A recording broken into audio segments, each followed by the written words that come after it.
Assalamualaikum warahmatullahi wabarakatuh. Selamat pagi anak-anak semuanya. Pagi, Bu. Apa kabarnya hari ini? Baik, Bu. Alhamdulillah, udah pada sarapan?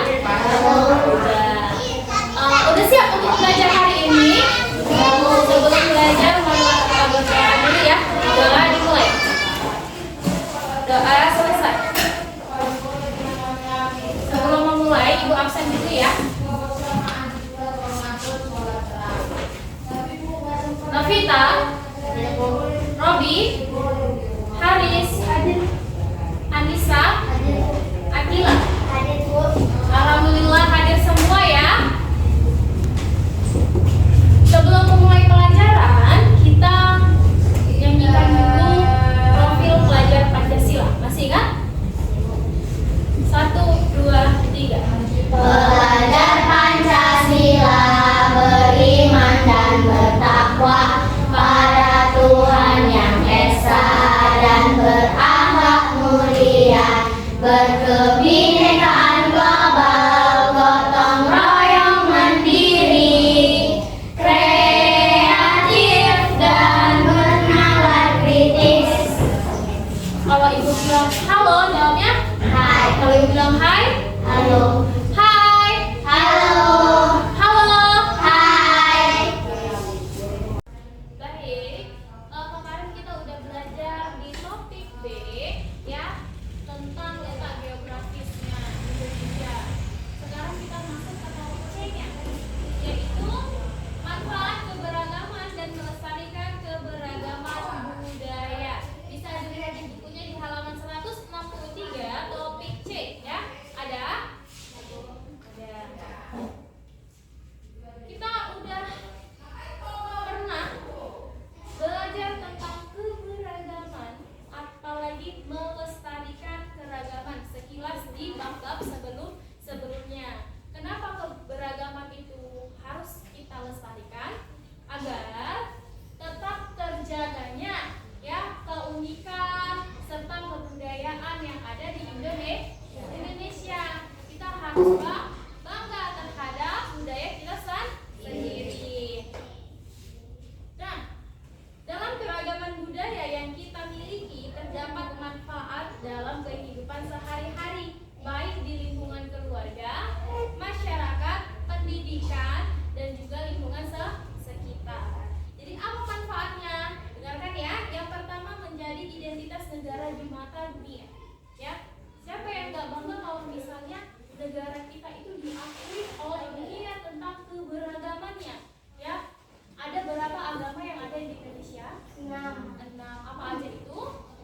Islam, Kristen, Katolik, Hindu, Buddha, Konghucu. Bagus, masih ingat. Yang kedua, memperkaya kebudayaan nasional. Yang ketiga, mempererat persaudaraan. Indonesia tadi ada 6, ya, ada 6 agama dan banyak sukunya, ya. Kan itu udah beda-beda. Untuk memperkuat persatuan dan kesatuan Indonesia, salah satunya adalah menjaga kerukunan. Tidak boleh, contoh kecilnya tidak boleh mengejek teman. Misalnya teman menggunakan bahasa daerahnya, ini lucu kali, bahasa daerahmu nggak boleh. Malah kita boleh mempelajari bahasa daerah orang lain. Yang keempat, saling mengenal satu sama lain. Kenalan, sukumu dari mana? Apa sukumu? Kan boleh tanya-tanya seperti tanpa menyinggung, nggak boleh mengejek kebudayaan orang lain.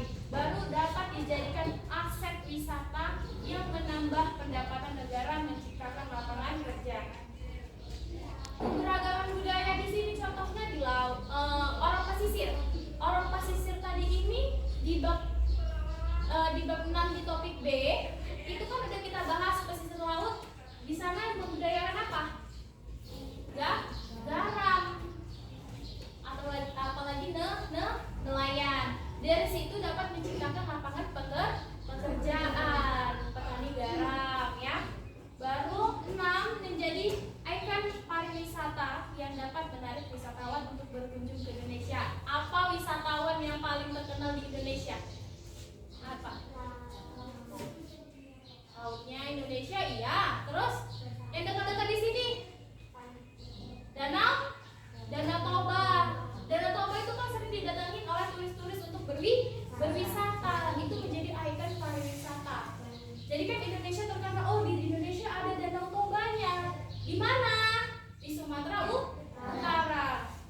Lalu yang ketujuh, dapat dijadikan sebagai sumber pengetahuan yang alam-alam yang di sekitar kita kayak pegunungan, Danau Toba. Bu, kayak mana Danau Toba itu terjadi? Itu kan banyak, ada asal-usulnya. Kita dapat menambah pengetahuan kita dari membaca asal-usul Danau Toba. Dan yang ke-8, dapat dijadikan sebagai media hiburan yang mendidik. Contohnya kayak museum ya. Kalau di Aceh ada museum tsunami tahun 2004. Yang ke-9, menumbuhkan rasa nasionalisme, rasa memiliki dan menghargai. Kalau kita sudah tahu kebudayaan kita, apa-apa saja, ada yang beragama ini, bersuku ini, kita dapat saling menghargai. Kalau kita saling menghargai, terjadinya kerukunan, maka cinta kita terhadap tanah air juga akan tumbuh. Karena kita nggak mau kan kalau Indonesia berpecah belah. Iya, kabarnya seperti itu ya. Agar keragaman yang kita miliki menjadi penguat dan pemersatu bangsa, maka kita sebagai bagian bangsa dan negara Indonesia sudah sepatutnya ya menjunjung tinggi nilai-nilai persatuan dan kesatuan sesuai dengan pengamalan Pancasila. Apakah Pancasilanya? Yang pertama apa? Ketuhanan yang Maha Esa. Kedua, kemanusiaan dan kebenaran. Tiga, Persatuan Indonesia. 4, Kerakyatan yang dipimpin oleh hikmat kebijaksanaan dalam permasalahan dan perwakilan. kelima. Keadilan sosial bagi seluruh rakyat Indonesia. Nah, dari Pancasila ini sebagai pedoman kita hidup harus rukun, menjaga persatuannya, tidak boleh memikirkan diri sendiri, bersikap adil, menunjung tinggi nilai-nilai kemanusiaan, ya, tidak memandang rendah suku lain. Kita menerima keragaman suku dan budaya sebagai kekayaan bangsa yang tak ternilai harganya, ya. Kekayaan bangsa ini termasuk juga lah kalau Indonesia masyarakatnya rukun bersatu, itu termasuk kekayaan bangsa, karena belum tentu bangsa-bangsa lain bisa rukun. Makanya kalian sebagai peserta didik dari bangku SD sudah menanamkan cinta tanah air. Jadi upaya-upaya yang dapat kita lakukan tadi yang kayak kita bahas ya, menjunjung tinggi nilai persatuan dan kesatuan.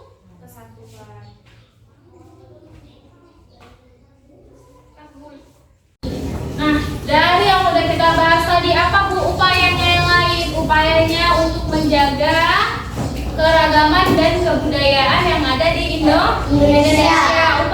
Upayanya itu harus dilakukan semuanya. Ya, yang merasa dianya masyarakat Indonesia, dia wajib mengupayakan untuk melestarikan kebudayaan yang ada di Indonesia. Kita bangga ya menjadi bangsa Indonesia. Ada beberapa cara untuk melestarikan budaya di Indonesia. Yang pertama, kita menyaring. Artinya menyaring apa? Kita memilah ya budaya asing yang masuk di Indonesia. Jika kebudayaan asing masuk ke Indonesia, kita pilih mana yang harus kita contoh, mana yang nggak boleh kita contoh. Yang nggak baik-baik itu nggak boleh dicontoh. Salah satunya apa? Biasanya kebudayaan asing yang masuk ke negara itu omongan kita nggak kita filter, asal aja, itu nggak boleh ya. Kita harus menggunakan bahasa Indonesia yang baik dan benar. Baru mengajarkan budaya kepada orang lain. Kita udah belajar nih di sekolah ya kan, kita udah tahu oh kebudayaan si ini kayak gini gitu kan. Boleh kita ajari sama siapa? Salah satu contoh kecilnya sama adik kita yang ada di rumah. Boleh kita kakak di sekolah belajar ini loh, kebudayaannya ini gini. Boleh. Baru mengikuti festival kebudayaan. Jadi kalau kayak ada MTQ gitu, itu juga boleh ya. Karena kebudayaan Indonesia itu gak cuma satu, banyak. Lalu yang keempat, mengenalkan kebudayaan Indonesia di luar negeri. Misalnya Novi jalan-jalan ke Malaysia. Boleh Novi memperkenalkan kebudayaan dia yang ada di Indonesia ini sama temannya yang ada di Malaysia. Apapun itu yang baik, baik-baik. Baru yang kelima, mengetahui dan selalu mencari informasi keanekaragaman budaya bangsa Indonesia. Kalian udah punya HP, ya kan? Kalian boleh mencari tentang kebudayaan Indonesia melalui internet. Tadi sekarang udah ada TikTok, ada YouTube, ya. Baru yang keenam, menghormati kelompok lain yang menjalankan kebiasaan sosial dan adat istiadatnya. Contohnya apa? Ada teman kalian misalnya yang beragama Kristen sedang melakukan ibadah. Gak boleh kebetulan rumah kalian di dekat tempat ibadahnya. Gak boleh jalan-jalan manggil misalnya Jensen, gak boleh, harus menghargai apapun kegiatan agamanya, ya harus dihormati. Lalu menghargai hasil kebudayaan suku, bangsa, ya. Baru mempelajari dan menguasai seni budaya bangsa sesuai minat dan kesenangannya. Contohnya, Novi suka nari ya, itu kan kebudayaan bangsa, ya kan? Baru yang ke-9, melestarikan dan mengembangkan berbagai jenis seni tradisional seperti seni tari, seni musik, dan seni pertunjukan. Ada yang mau ditanyakan? Ada? Masa nggak ada? Yakin? Udah jelas semuanya? Sudah jelas? Dari penjelasan yang udah kita bahas sama-sama tadi, ada yang ingin bertanya? Ya, Novi, apa pertanyaannya? Bu, apa manfaat keragaman budaya Indonesia? Apa manfaat keberagaman budaya Indonesia? Ya, manfaatnya tadi ini dapat dijadikan sumber pengetahuan, dapat dijadikan sebagai media hiburan, ya, sebagai menjadi media pendidikan, menumbuhkan rasa persatuan dan kesatuan kita sebagai masyarakat Indonesia. Banyak manfaatnya untuk melestarikan kebudayaan ini, ya. Contohnya untuk generasi penerus selanjutnya, kalian dapat melestarikannya. Jadi adik-adik kita nanti dapat tetap menambah cinta tanah air mereka dari kebudayaan yang telah kita lestarikan sekarang. Karena kalau misalnya kita sudah melestarikan kebudayaan kita dari sekarang, pasti kan bakalan terus ada nih kan. Nanti muncul lagi generasi barunya, dapat kita ajarkan kembali. Itulah dianya.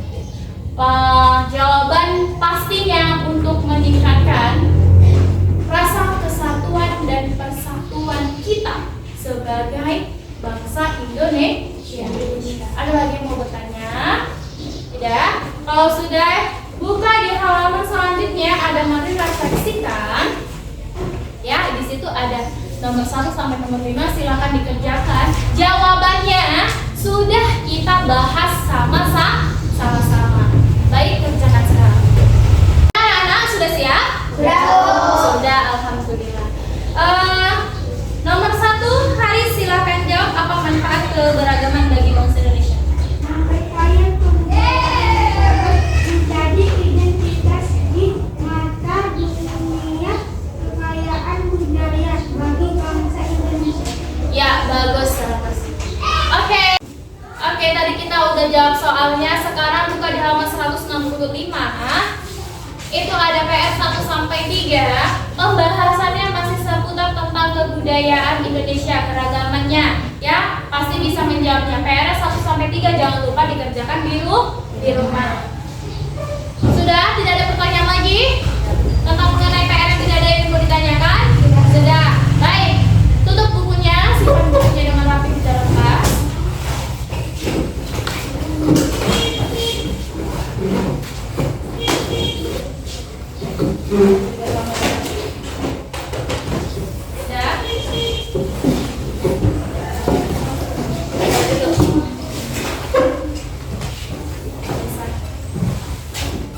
Udah, jangan lupa dikerjakan PR-nya. Pembahasan kita yang hari ini jangan lupa diulang-ulang tentang keberagaman yang ada di Indonesia.